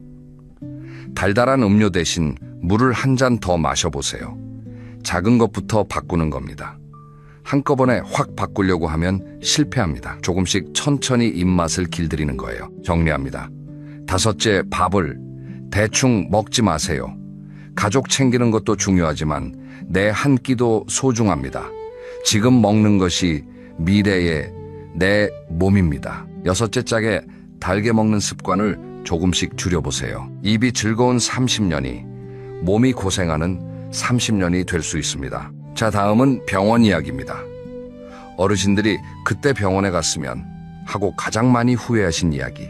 이건 정말 모든 분이 귀 기울여 들어주셨으면 하는 이야기입니다. 7번째 충고입니다. 아프면 참지 말고 병원에 가세요. 검진을 미루지 마세요. 88살 한 할머니의 이야기입니다. 할머니는 젊었을 때부터 병원을 싫어하시는 분이었대요. 아파도 좀 있으면 낫겠지 하고 참으시고 약국에서 약을 사서 드시는 게 전부였다고 합니다. 건강검진은 한 번도 안 받으셨대요. 이유를 여쭤봤더니 할머니가 이렇게 말씀하셨어요. 병원 가면 병이 나올까봐 무서웠어. 안 가면 모르니까 건강한 거잖아. 그게 내 생각이었어. 이 생각 때문에 할머니는 큰 병을 놓치셨습니다. 70대 중반에 배가 자주 아프셨는데 소화가 안 되나 보다 하고 소화제만 드셨대요. 그러다 통증이 심해져서 결국 병원에 가셨는데 이미 위에 종양이 꽤 커져 있었다고 합니다. 의사가 이렇게 말씀하셨대요. 할머니 2, 3년 전에 오셨으면 간단한 시술로 끝났을 거예요. 할머니가 그 말을 듣고 정말 땅이 꺼지는 기분이었다고 합니다. 병원 가면 병이 나올까봐 안 갔는데 안 간다고 병이 없어지는 게 아니었어. 병은 내 몸속에서 자라고 있었는데 나만 모르고 있었던 거야. 여러분, 이 이야기가 정말 중요합니다. 건강검진을 안 받는다고 병이 안 생기는 게 아닙니다. 검진은 병을 만드는 게 아니라 병을 발견하는 겁니다. 발견이 빨라야 치료가 쉽습니다. 대부분의 질병은 초기에 발견하면 치료가 가능합니다. 근데 늦게 발견하면 치료가 어렵고 치료비도 훨씬 많이 들고 회복도 오래 걸립니다. 여기서 8번째 충고가 이어집니다. 작은 통증을 무시하지 마세요. 82살서 할아버지의 이야기입니다. 할아버지는 60대 초반부터 무릎이 시큰거리셨대요. 계단 내려갈 때 특히 아프셨다고 합니다. 근데 할아버지는 나이 들면 다 이런 거지 하고 대수롭지 않게 넘기셨대요. 주변 사람들도 비슷했다고 합니다. 나이가 있으니까 그렇지. 무릎이 좀 아플 수도 있지. 원래 그래. 이런 말들이 할아버지의 병원행을 막았습니다. 결국 무릎 통증을 10년 넘게 참으시다가 70대에 병원에 가셨을 때는 무릎 연골이 거의 다 닳아 있었대요. 할아버지가 이렇게 말씀하셨어요. 무릎이 처음 아플 때 병원에 갔으면 간단한 치료로 됐을 거야. 근데 10년을 참았더니 인공관절을 넣어야 한다고 하더라고. 작은 통증이 나한테 보내는 신호였는데 나는 그 신호를 무시했어. 여러분, 우리 몸은 아플 때 신호를 보냅니다. 두통, 소화불량, 관절 통증, 피로감. 이런 것들이 그냥 생기는 게 아닙니다.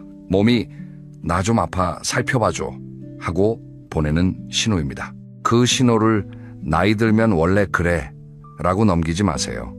특히 중장년이 되시면 작은 통증도 한 번쯤은 병원에서 확인해 보시는 게 좋습니다. 의사가 별거 아니에요 하면 그때 안심하면 됩니다. 괜히 갔다 올까봐 걱정하지 마세요. 괜히 간 게 아니라 확인한 겁니다. 정리합니다.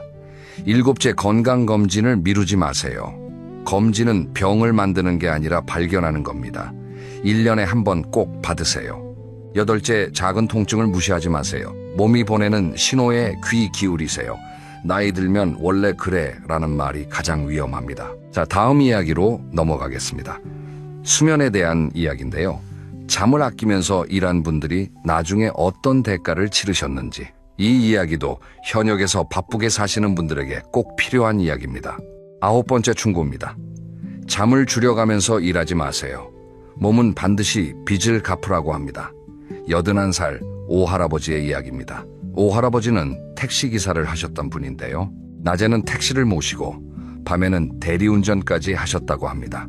하루 수면 시간이 서너 시간이었대요. 왜 그렇게까지 하셨냐고 여쭤봤더니 할아버지가 이렇게 말씀하셨어요. 아이들 셋을 키워야 했으니까 학비도 벌어야 하고 생활비도 벌어야 하고 잠잘 시간이 없었어. 잠을 줄이면 일을 더 할 수 있으니까 나는 잠을 돈으로 바꾼 거야. 잠을 돈으로 바꾸셨다는 표현이 참 가슴에 와닿으셨을 겁니다. 근데 그 대가가 어떻게 왔냐면요. 할아버지는 50대부터 기억력이 급격히 떨어지기 시작하셨대요. 깜빡깜빡하는 일이 잦아지고 길을 헷갈리시고 손님을 태우고 목적지를 잊어버리는 일도 생겼다고 합니다. 60대에 결국 운전을 그만두셨고 70대에 치매 초기 진단을 받으셨습니다. 할아버지가 이렇게 말씀하셨어요. 의사가 그러더라고. 오랫동안 수면 부족이 심했냐고. 잠을 못 자면 뇌가 쉬지를 못해서 기억력이 떨어진다고. 나는 30년 동안 잠을 줄이면서 일했는데 그 30년 동안 내 뇌가 쉬지를 못한 거예요. 여러분, 잠은 게으른 게 아닙니다. 수면은 우리 몸이 스스로를 수리하는 시간입니다. 낮에 손상된 세포를 고치고 뇌에 쌓인 노폐물을 청소하고 면역력을 충전하는 시간이에요. 이 시간을 줄이면 몸이 수리할 시간이 없어지는 겁니다. 수리 안 된 채로 다음 날을 시작하고 또 수리 안 된 채로 다음 날을 시작하고 이게 쌓이면 결국 몸이 무너집니다. 특히 뇌는 수면 중에 기억을 정리하고 저장하는데 잠을 못 자면 이 과정이 안 됩니다. 그래서 만성적인 수면 부족은 치매 위험을 높인다는 연구 결과도 있어요. 여러분, 밤에 최소한 6시간에서 7시간은 주무셔야 합니다. 나는 4시간만 자도 괜찮아. 이렇게 말씀하시는 분들이 계신데요. 솔직히 말씀드리면 그건 괜찮은 게 아니라 몸이 버티고 있는 겁니다. 지금은 괜찮은 것 같아도 그 빚은 나중에 반드시 돌아옵니다. 정리합니다. 9째, 잠을 줄여가면서 일하지 마세요. 수면은 게으름이 아니라 몸이 스스로를 지키는 시간입니다. 오늘 밤 30분만 더 일찍 주무세요. 그 30분이 10년 뒤에 내 뇌를 지켜줍니다. 자, 이제 마지막 챕터입니다. 이 마지막 이야기는 사실 요양원 어르신들에게 가장 묻기 조심스러웠던 이야기입니다. 마음의 병에 대한 이야기예요. 근데 어르신들이 오히려 먼저 꺼내신 이야기이기도 합니다. 10번째 충고입니다. 마음이 아프면 마음도 치료받으세요. 80살장 할머니의 이야기입니다. 할머니는 남편분이 돌아가시고 나서 혼자 사신 지 12년 되셨대요. 남편을 보내시고 처음 몇 년은 슬프지만 견딜만 하셨다고 합니다. 근데 시간이 지나면서 슬픔이 아니라 무기력이 찾아왔대요. 아침에 일어나기가 싫고 밥을 먹어도 맛을 모르겠고 좋아하던 텔레비전 드라마도 재미가 없고 누가 전화해도 받기가 귀찮고 할머니는 그 상태를 이렇게 표현하셨어요. 마음의 불이 꺼진 것 같았어. 몸은 살아있는데 마음이 죽은 것 같은 느낌. 근데 나는 그게 병인 줄 몰랐어. 나이 들면 다 이런 거라고 생각했어. 3년 동안 혼자 버티시다가 딸이 어머니의 상태가 이상하다는 걸 알아채고 병원에 모시고 갔대요. 진단 결과는 우울증이었습니다. 할머니가 이렇게 말씀하셨어요. 의사가 할머니 우울증이에요 하니까 나는 기분이 이상했어. 우울증이라는 게 젊은 사람들이나 걸리는 거 아니야? 나이 먹은 사람이 무슨 우울증이야? 그게 내 생각이었어. 근데 의사가 그러더라고. 할머니 마음도 감기에 걸리는 거예요. 나이 상관없어요. 마음도 감기에 걸린다. 여러분, 이 표현이 참 좋지 않습니까?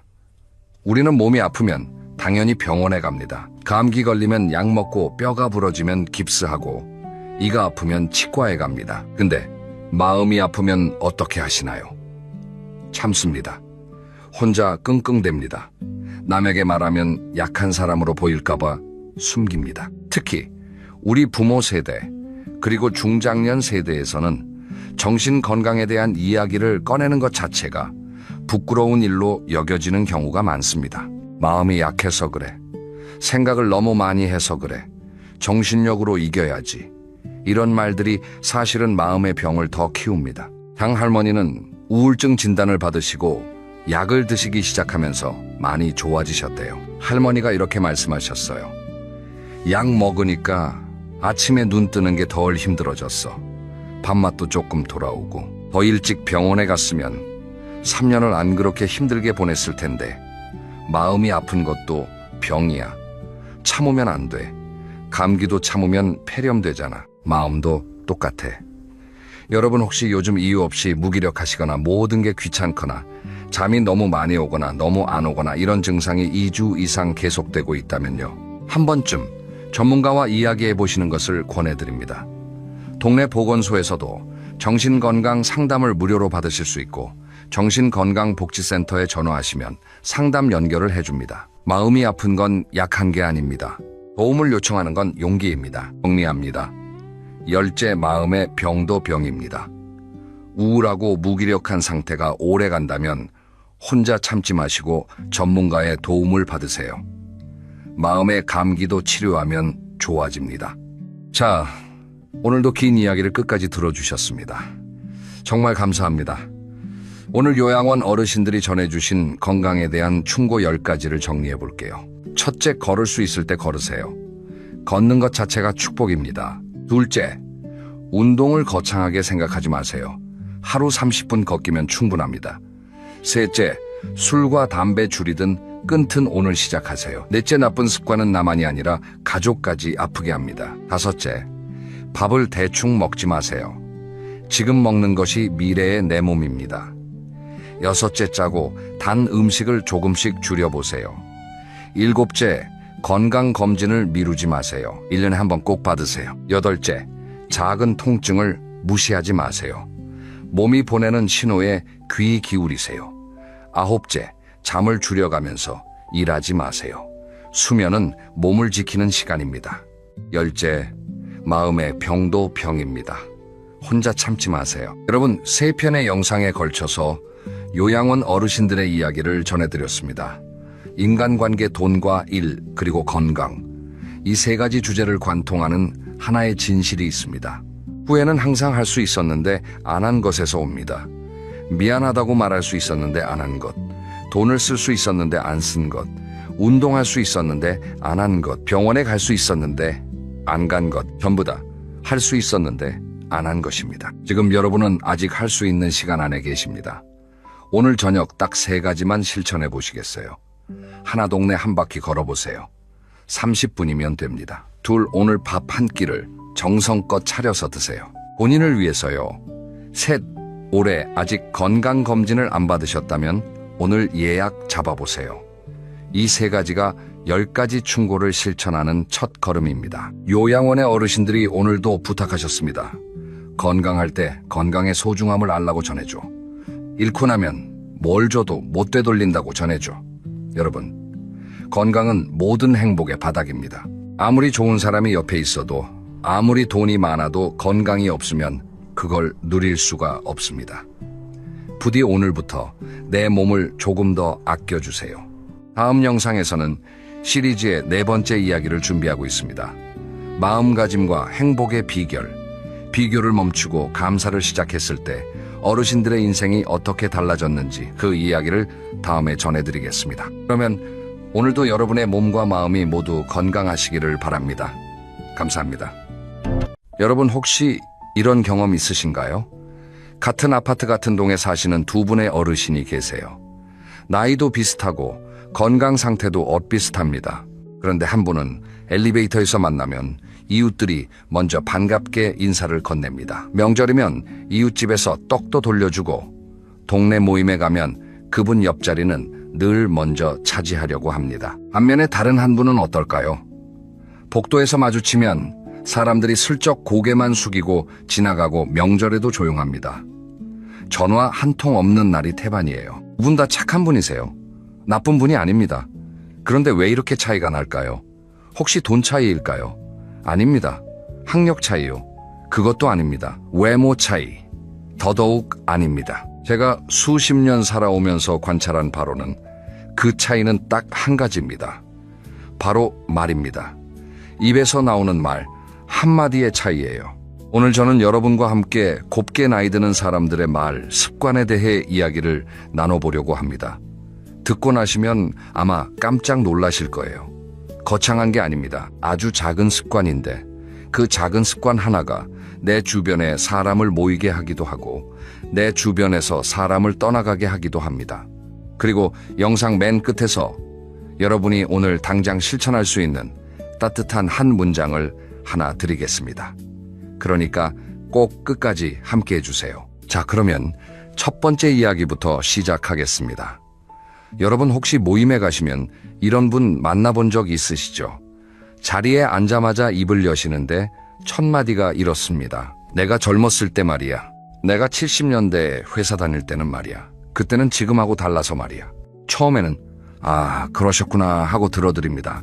두 번째도 그래요. 네 하면서 고개를 끄덕이죠.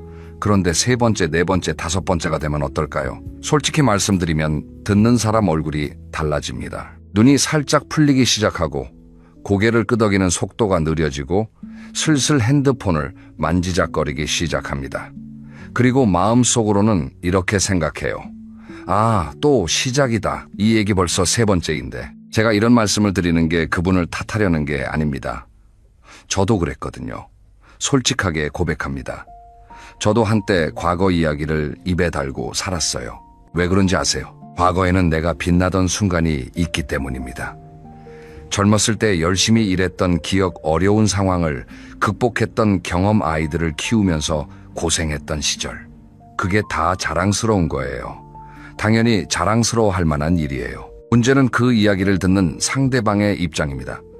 상대방은 지금 현재를 살고 있어요. 오늘의 고민이 있고 내일의 걱정이 있는데 내가 계속 과거 이야기만 하면 대화가 아니라 일방적인 독백이 되어버립니다. 심리학에서 이런 연구가 있다고 해요. 사람이 다른 사람의 과거 경험담에 진심으로 공감할 수 있는 횟수가 평균 2~3번이라고 합니다. 그 이후부터는 공감이 아니라 인내가 되는 거예요. 처음에는 아, 그러셨구나, 진심 어린 공감이지만 반복되면 아, 네네, 알겠습니다, 이렇게 참는 거예요. 이 차이를 아시겠습니까? 공감에서 인내로 바뀌는 순간 관계에 미세한 금이 가기 시작합니다. 상대방이 나를 피하는 것은 아니지만 나를 일부러 찾지는 않게 됩니다. 그러면 어떻게 하면 좋을까요? 방법은 의외로 간단합니다. 과거 이야기를 꺼내고 싶은 순간에 한 가지만 바꿔보세요. 내가 하고 싶은 말 대신 상대방에게 질문을 던지는 겁니다. 예를 들어 볼게요. 손자, 손녀가 놀러 왔을 때 보통은 이렇게 말하기 쉽죠. 할아버지가 너만 할 때는 말이야, 새벽 4시에 일어나서 공부를 했어. 이렇게 말하면 아이가 어떤 반응을 보일까요? 네 할아버지 대단하셨네요. 이렇게 짧게 대답하고 끝입니다. 대화가 거기서 막혀버려요. 그런데 이렇게 바꿔보시면 어떨까요? 요즘 학교에서 제일 재미있는 수업이 뭐야? 아니면 요즘 친구들이랑 뭐하고 노니 할아버지도 궁금하네. 이렇게 물어보면 아이의 눈이 반짝거립니다. 자기 이야기를 들어주니까요. 그 순간 아이에게 할아버지는 잔소리하는 어른이 아니라 내 이야기에 관심을 가져주는 다정한 어른이 되는 겁니다. 이건 손자, 손녀에게만 해당되는 게 아닙니다. 친구 모임에서도 마찬가지예요. 옛날에 내가 이렇게 했었어. 대신 자네 요즘은 어떻게 지내나? 뭐 재밌는 일 없나? 이렇게 물어보세요. 상대방이 자기 이야기를 하기 시작하면 그때 아, 나도 비슷한 경험이 있었는데 하고 자연스럽게 내 이야기를 꺼내면 됩니다. 이러면 독백이 아니라 대화가 되는 거예요. 차이를 아시겠죠? 내 이야기를 아예 하지 말라는 게 아닙니다. 순서를 바꾸라는 겁니다. 먼저 상대방의 이야기를 듣고 그 다음에 내 이야기를 꺼내면 같은 과거 이야기라도 상대방의 반응이 완전히 달라집니다. 여기서 하나 점검해 보시면 좋을 것 같아요. 지금 잠깐 생각해 보세요. 최근 일주일 동안 나는 과거 이야기를 몇 번이나 꺼냈을까? 3번 이하라면 괜찮습니다. 하지만 거의 매일 과거 이야기로 대화를 시작하셨다면 오늘부터 조금씩 줄여보시는 건 어떨까요? 과거를 이야기하는 것은 박물관에 소중한 물건을 전시하는 것과 같아요. 가끔 꺼내서 보여주면 사람들이 와, 대단하다, 감탄합니다. 하지만 매일매일 같은 전시물만 보여주면 사람들이 더 이상 들어오지 않게 되죠. 과거는 박물관에 잘 모셔두고 현재의 대화에 집중하는 것. 이것이 품격 있는 어른의 첫 번째 말 습관입니다. 그런데요, 여러분. 과거 이야기보다 사실 더 사람을 밀어내는 말 습관이 있습니다. 이건 정말 많은 분들이 자기도 모르게 하고 계시는 건데 본인은 전혀 인식을 못해요. 뭔지 궁금하시죠? 지금부터 2번째 이야기를 해드리겠습니다. 여러분, 자녀가 전화해서 이런 이야기를 했다고 가정해 볼게요. 엄마, 나 요즘 회사에서 좀 힘들어. 상사가 너무 안 맞아서 이직을 할까 고민 중이야. 이 말을 듣는 순간 부모 마음이 어떻겠습니까? 걱정이 되죠. 당연히 걱정이 됩니다. 그래서 바로 이런 말이 튀어나옵니다. 야, 이직이 그렇게 쉬운 줄 아니? 요즘 취업이 얼마나 힘든데 그냥 참고 다녀.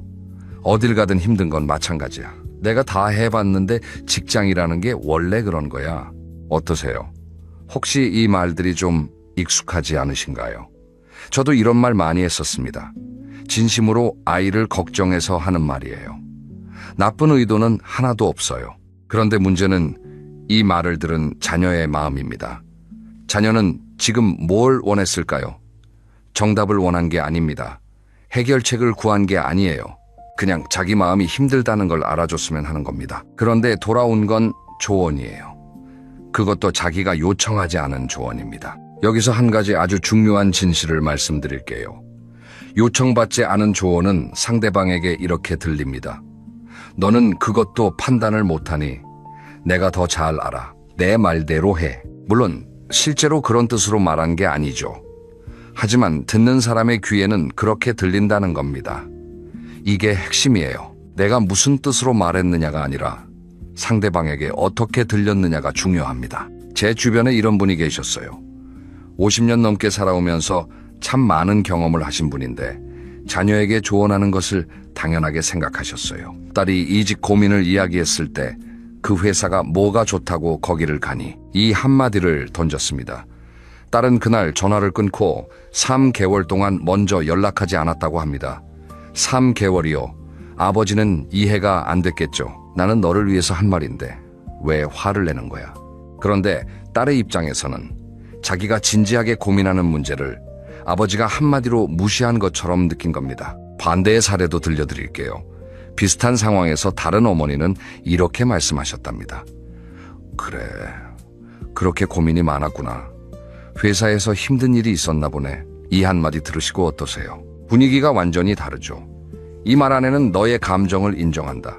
너의 고민을 존중한다는 뜻이 담겨 있어요. 그래서 딸이 어떻게 됐냐면 일주일에 한 번씩 안부 전화를 하기 시작했답니다. 엄마, 나 이런 일이 있었어.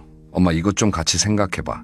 이렇게 먼저 이야기를 꺼내게 된 거예요. 같은 부모의 마음인데 전달 방식 하나로 결과가 이렇게 달라집니다. 그러면 조언을 아예 하지 말아야 하느냐? 아닙니다. 조언은 하셔야 합니다. 다만 타이밍이 중요해요. 조언의 황금률이라는 게 있습니다. 상대방이 먼저 어떻게 하면 좋을까? 이렇게 물어볼 때 그때가 조언의 타이밍입니다. 그 전까지는 듣기만 하시면 됩니다. 아, 그랬구나. 많이 힘들었겠네. 그래서 어떻게 됐어? 이런 말만으로 충분합니다. 이 말들이 별것 아닌 것 같지만 이 속에 담긴 메시지는 엄청납니다. 나는 네 편이야. 나는 네 이야기를 듣고 있어. 네 감정은 충분히 이해할 수 있어. 이 메시지를 전달하는 겁니다. 여기서 하나 실천 방법을 드릴게요. 저는 이것을 3초 침묵 법칙이라고 부릅니다. 상대방이 말을 마치면 바로 대답하지 마세요. 속으로 하나, 둘, 셋 세어보세요. 그 3초 동안 내 머릿속에서 뭐가 일어나냐면 첫 번째로 떠오르는 말은 대부분 조언이에요. 이럴 때는 이렇게 해. 그 첫 번째 충동을 3초 동안 참으시면 두 번째로 떠오르는 말이 있습니다. 그건 공감입니다. 그게 힘들었겠다. 그 두 번째 말을 하시면 됩니다. 3초 별거 아닌 것 같지만 관계를 바꾸는 마법의 시간이에요. 혹시 여러분도 지금 떠오르는 게 있으신가요? 나도 자녀한테 그런 말 많이 했는데 이런 생각이 드시는 분 계실 겁니다. 괜찮습니다. 늦지 않았어요. 오늘 알았으면 오늘부터 바꾸면 됩니다. 그게 어른의 멋이에요. 실수를 인정하고 바꿀 수 있는 것. 그것이야말로 진짜 어른의 힘이라고 저는 생각합니다. 자, 그런데 여러분, 과거 이야기를 줄이고 경청하는 법을 배웠으니까 이제 다 된 걸까요? 아직 아닙니다.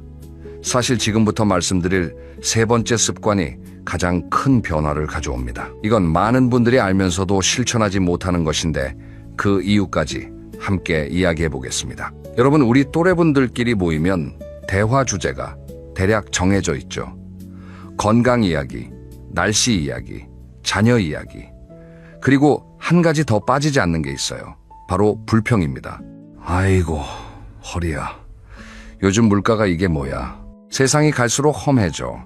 젊은 것들이 예의가 없어. 병원은 왜 이렇게 기다리게 하는 건지. 어떠세요?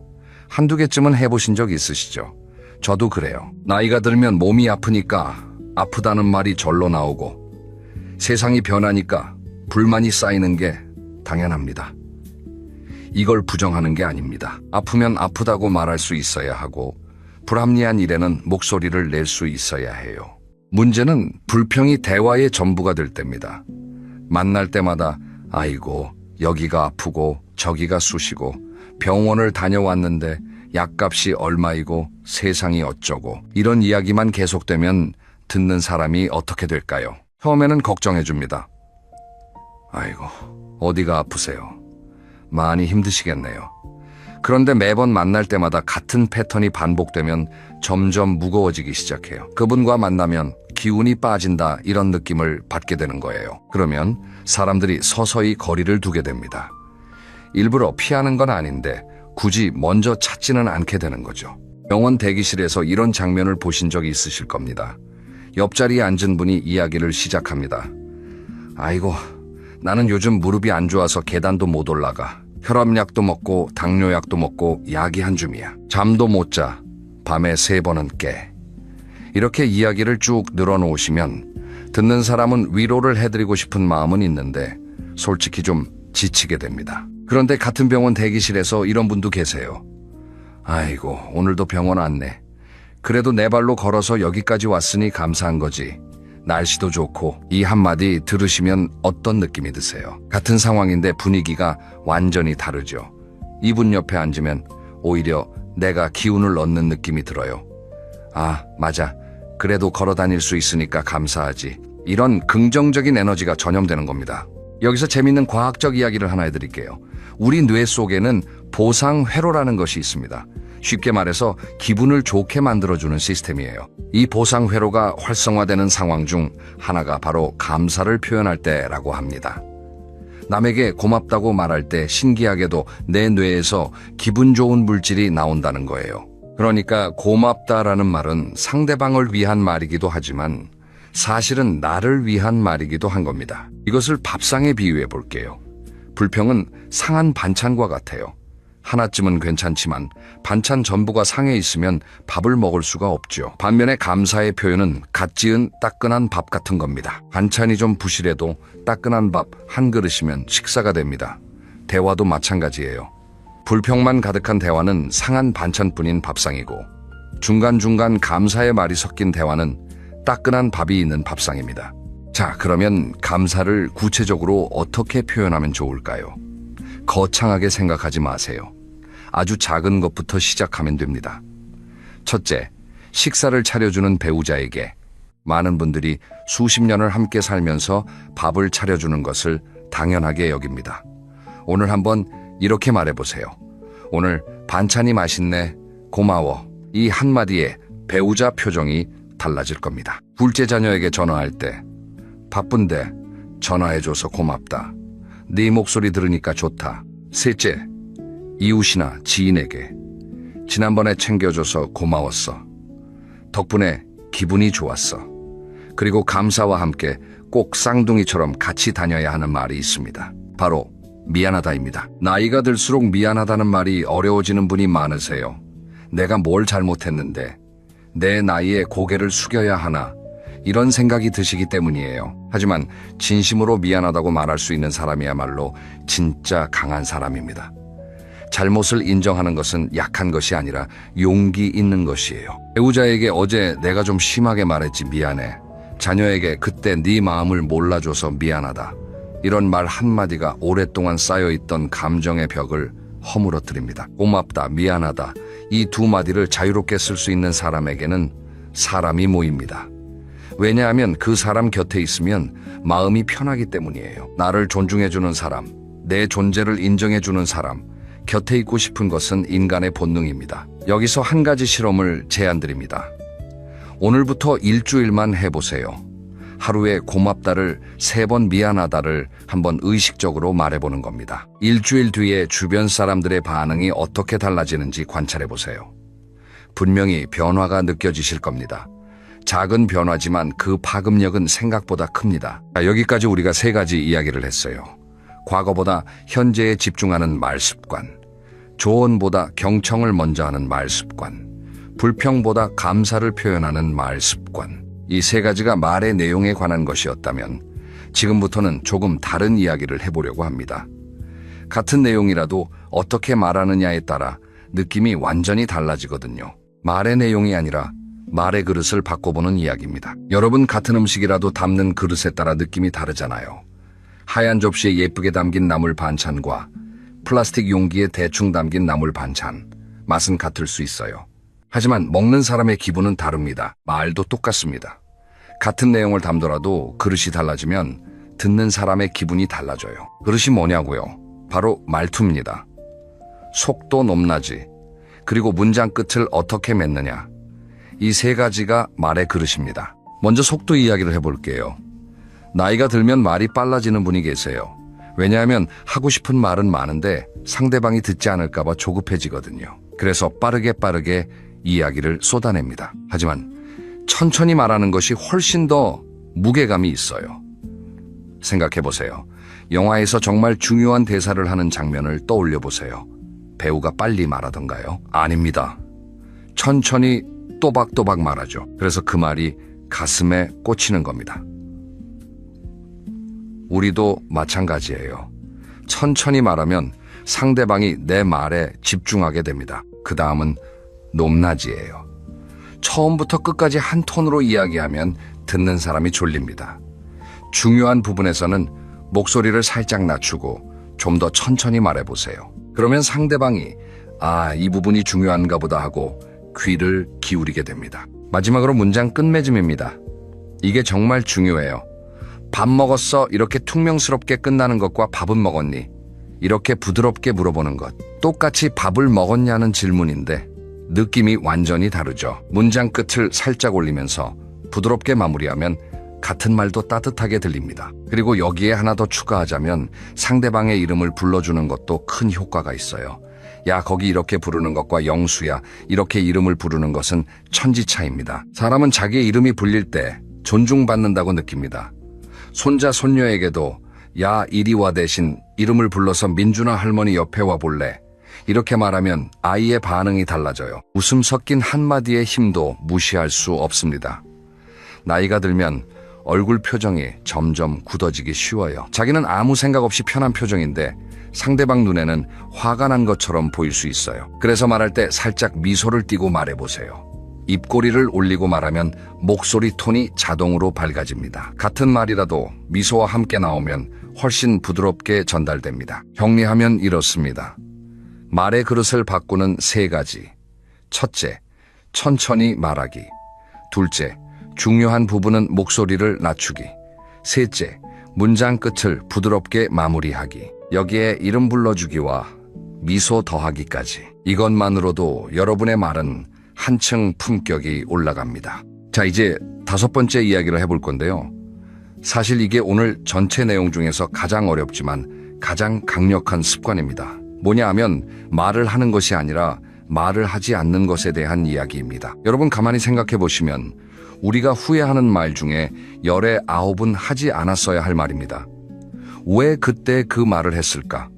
이런 후회 있으시잖아요. 차라리 입을 다물고 있었으면 아무 일도 없었을 텐데. 이 경험이 쌓이면 한 가지 진실을 깨닫게 됩니다. 품격은 말을 잘하는 데서 오는 것이 아니라 말을 안 하는 데서 오는 것이라는 진실 말입니다. 여기서 하지 않는 말이 뭔지 구체적으로 짚어보겠습니다.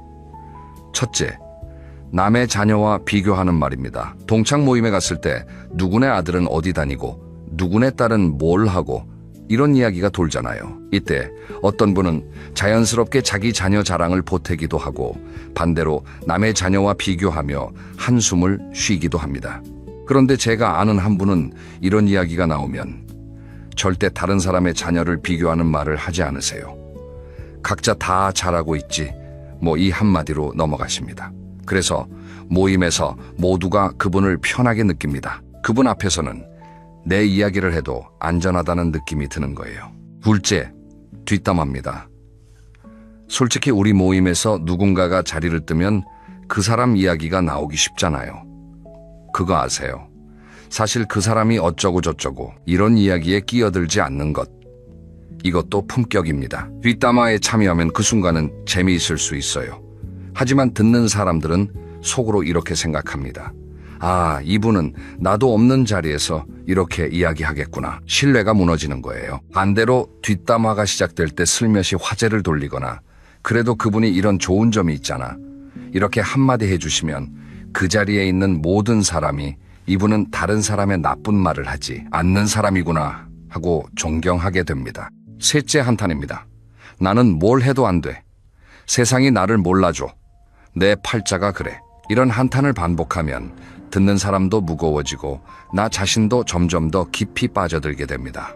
물론 힘든 순간에 한탄이 나올 수 있어요.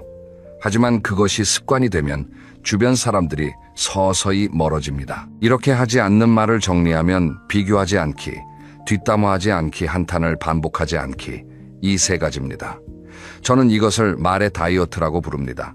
몸의 다이어트가 불필요한 칼로리를 줄이는 것이라면 말의 다이어트는 불필요한 말을 줄이는 것이에요. 하루 중에 내가 한 말을 저녁에 한번 돌아보세요. 오늘 나는 불필요한 말을 몇 마디나 했을까? 그 중에 3마디만 줄여보세요.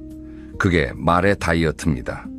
침묵에 대해서도 한 말씀 드리고 싶습니다. 침묵은 어색한 것이 아닙니다. 특히 나이가 들어서의 침묵은 여백입니다. 그림에서 여백이 있어야 그림이 아름다운 것처럼 대화에서도 침묵의 여백이 있어야 말에 무게가 생깁니다. 말을 많이 하는 사람보다 적게 하지만 꼭 필요한 말을 하는 사람에게 무게감이 느껴지잖아요. 어른의 품격은 말을 많이 해서 생기는 게 아니라 적게 해서 생깁니다. 할 수 있는 말을 참을 수 있는 힘, 이것이 바로 침묵의 품격입니다. 자, 오늘 참 긴 이야기를 함께 해주셨습니다. 여기서 전체를 한번 정리해 드릴게요. 오늘 우리가 나눈 이야기는 5가지였습니다. 첫째, 과거보다 현재에 집중하는 말 습관. 내가 젊었을 때 대신 너 요즘 어때? 이렇게 질문을 던지는 것. 둘째, 조언보다 경청을 먼저 하는 말 습관. 요청받지 않은 조언 대신 그랬구나. 힘들었겠다. 한마디로 공감해 주는 것. 셋째, 불평보다 감사를 표현하는 말 습관. 아이고, 아파 대신 그래도 감사하지 한마디를 덧붙이는 것. 넷째, 말의 그릇을 바꾸는 습관. 천천히 부드럽게 이름을 불러주며 미소와 함께 말하는 것. 다섯째, 하지 않는 말의 품격. 비교, 뒷담화, 한탄을 줄이고 침묵의 여백을 갖는 것. 이 5가지는 하나도 어려운 것이 없습니다. 돈이 드는 것도 아니고 특별한 능력이 필요한 것도 아닙니다. 다만 의식하고 연습하는 것이 필요할 뿐이에요. 마지막으로 오늘 여러분께 과제를 하나 드리겠습니다. 이 영상을 끄시고 가장 먼저 만나는 사람에게 따뜻한 한마디를 건네보세요. 배우자에게 오늘도 고마워 한마디. 자녀에게 전화해서 네 목소리 들으니까 좋다 한마디. 이웃에게 오늘 날씨가 좋네요 한마디. 그 한마디가 씨앗이 됩니다. 그 씨앗이 하루하루 쌓이면 여러분 주변에 사람이 모이기 시작합니다. 그리고 사람들이 이렇게 말할 겁니다. 저분처럼 나이 들고 싶다. 저분은 참 품격이 있어. 그것이 곱게 늙는 법입니다. 품격은 입술에서 시작되고 사랑은 말 한마디에서 자랍니다. 오늘 이 영상이 여러분의 내일을 조금이라도 따뜻하게 만들 수 있다면 더 바랄 것이 없겠습니다. 이런 이야기가 도움이 되셨다면 좋아요 한번 눌러주시고 아직 구독을 안 하신 분은 구독도 부탁드립니다. 주변에 이 이야기가 필요한 분이 계시다면 공유도 해주세요. 여러분의 좋아요와 구독이 더 좋은 영상을 만드는 큰 힘이 됩니다. 다음 영상에서는 나이 들수록 반드시 지켜야 할 관계 정리의 기술에 대해 이야기해 보겠습니다. 그때까지 건강하시고 늘 좋은 말 좋은 하루 보내세요. 감사합니다.